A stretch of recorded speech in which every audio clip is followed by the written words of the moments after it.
Welcome to my channel healthy life with Shiv B में। आज हम बात करते हैं एक किडनी पेशेंट को अपने डाइट में कौन से चीज़ों को शामिल करना चाहिए उसके रिगार्डिंग। ये वीडियो स्पेसिफिकली ब्रेकफास्ट में क्या इंक्लूड करना चाहिए अपने डाइट में इसके बारे में है। चलो स्टार्ट करते हैं। किडनी के मरीजों को अपने खान पान का बहुत ध्यान रखना चाहिए क्योंकि इससे उनके स्वास्थ्य पर भारी असर पड़ सकता है। किडनी रोगियों के लिए डाइट चार्ट उन्हें सही विकल्प चुनने और स्वस्थ रहने में मदद करने के लिए एक महत्वपूर्ण उपकरण है। यह उन खाद्य पदार्थों के प्रकार के बारे में जानकारी प्रदान करता है जो किडनी के स्वास्थ्य के लिए फायदेमंद है और जिन्हें नहीं खाना चाहिए। इसके अतिरिक्त यह भाग के आकार और अन्य डाइट संबंधी विचारों पर सलाह देता है ताकि यह सुनिश्चित किया जा सके कि गुर्दे के रोगियों को उनके गुर्दे पर बहुत ज़्यादा दबाव डाले बिना आवश्यक पोषण मिले। किडनी रोगियों के लिए डाइट चार्ट के साथ आप क्या खाना चाहिए, कितना खाना चाहिए, उसके बारे में उचित निर्णय ले सकते हैं, जिससे ये सुनिश्चित हो सके कि आपको आवश्यक पोषक तत्व मिल रहे और साथ ही आप खराब डाइट से जुड़े किसी भी संभावित जोखिम से दूर रहे। किडनी रोगियों के लिए एक आदर्श डाइट चार्ट में प्रोटीन, पोटेशियम, फास्फोरस, सोडियम कम होना चाहिए और यह भी B6, B12, नियासिन और बायोटिन जैसे विटामिन से भरपूर होना चाहिए। अगर आप किडनी के रोगी हैं तो आप सोच रहे होंगे कि आपके लिए सबसे अच्छा डाइट क्या है। हालांकि इस मामले पर कई अलग अलग राय है, लेकिन सच्चाई यह है कि किडनी रोगियों के लिए कोई एक फिट डाइट प्लान नहीं हो सकता है।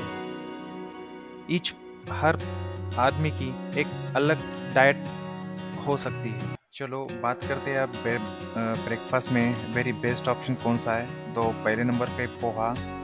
ये ब्रेकफास्ट में काफ़ी नॉर्थ इंडिया में या वेस्ट ऑफ इंडिया में काफ़ी यूज़ किया जाता है और ये काफ़ी हेल्दी भी हो रहता है।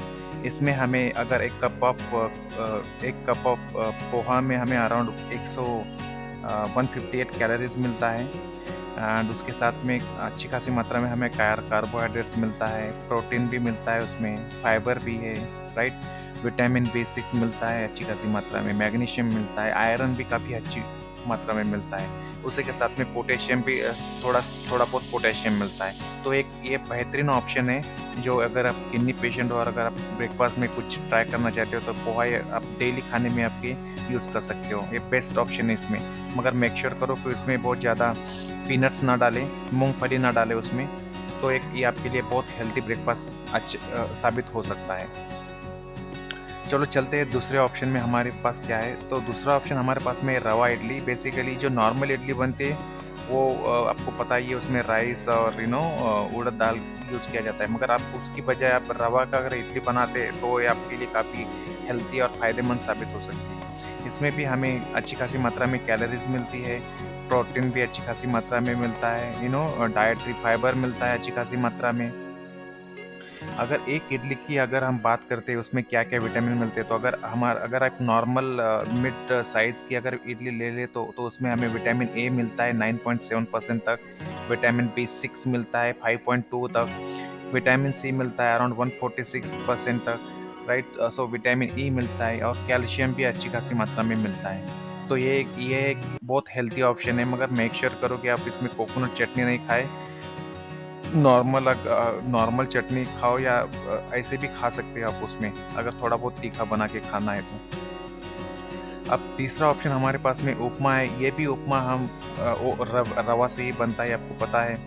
ये भी इसमें अच्छी खासी मात्रा में upma is a good source of protein है। उसमें बहुत सारे डाइटरी फाइबर्स है, राइट, लाइकोपीन है, बीटा कैरोटीन है, राइट, कॉपर है, और उसी के साथ में उसमें अच्छी खासी मात्रा में हमें विटामिन सी मिलता है, विटामिन डी मिलता है, lutein, manganese and vitamin E. So ये भी एक बेहतरीन ऑप्शन है। अगर आप किडनी पेशेंट है और ब्रेकफास्ट में इसको शामिल करते हैं तो काफ़ी हेल्थी साबित हो सकता है आपके लिए। अब उसी के साथ में हमारे पास में एक और बेहतरीन ऑप्शन है, एक लिटिल मिलेट्स। उसका भी हम एक तो खिचड़ी बना के खा सकते हैं, नहीं तो उपमा भी है हमारे पास में, राइट। तो वो भी आप इंक्लूड कर सकते हो आपके खाने में। तो अगर एक मिलेट्स की बात करते हैं तो उसमें भी हमें अच्छी खासी मात्रा में कैलोरीज मिलती है, प्रोटीन्स मिलता है अच्छी खासी मात्रा में, कार्बोहाइड्रेट्स मिलता है, फैट है, फाइबर है, विटामिन है, और उसी के साथ में अच्छी खासी मात्रा में एंटीऑक्सीडेंट भी मिलता है। अगर ये आप अपने खाने में यूज़ करते हैं तो ये डाइजेस्टेबल भी बहुत अच्छा है, मतलब पचन बहुत जल्दी हो जाता है, इसलिए ये आपकी किडनी के लिए बहुत सेहतमंद रखने के लिए उसी के साथ में अच्छी खासी मात्रा में न्यूट्रिशन भी मिलता है। अब फिफ्थ ऑप्शन हमारे पास में है सेवी, या उसमें बोलते हैं सेमिया, कोई सेविया बोलता है, कोई वर्मिसेली बोलता है। ये भी एक बेहतरीन ऑप्शन है हमें हमारे ब्रेकफास्ट में शामिल करने के लिए। इसी में अच्छी खासी मात्रा में कैलोरीज मिलती है, प्रोटीन मिलते हैं, कार्बोहाइड्रेट्स मिलते हैं। ठीक है, ये आप कैसे बनाते हैं उस पर भी आप उसको थोड़ा बहुत शुगर डाल के मीठा भी बना सकते हैं, पंच डाल के वैसे खा सकते हो, या आप थोड़ा उसमें नमक वगैरह डाल के भी उसको थोड़ा बहुत खा सकते हो।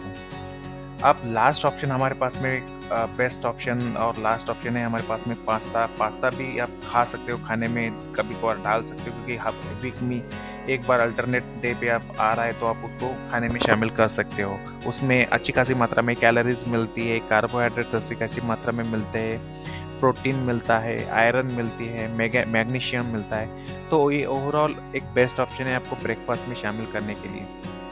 एट द एंड मैं आपको सजेस्ट करता हूँ कि एक बार आपके डायटिशियन से या आपके डॉक्टर से एक बार बात करें, और क्योंकि हर किसी का अलग अलग बॉडी रहती है और डाइट रहता है, उसकी कंडीशन क्या है प्रेजेंट, उसके हिसाब से आप आपके डॉक्टर से या डायटिशियन से बात करके ही आप डाइट लें। मगर ये नॉर्मल किडनी पेशेंट भी खा सकता है, फिर भी मैं आपको सजेस्ट करता हूँ कि एक बार डायटिशियन से बात करें। इसी तरह की वीडियो देखने के लिए please like and subscribe my channel. Thank you.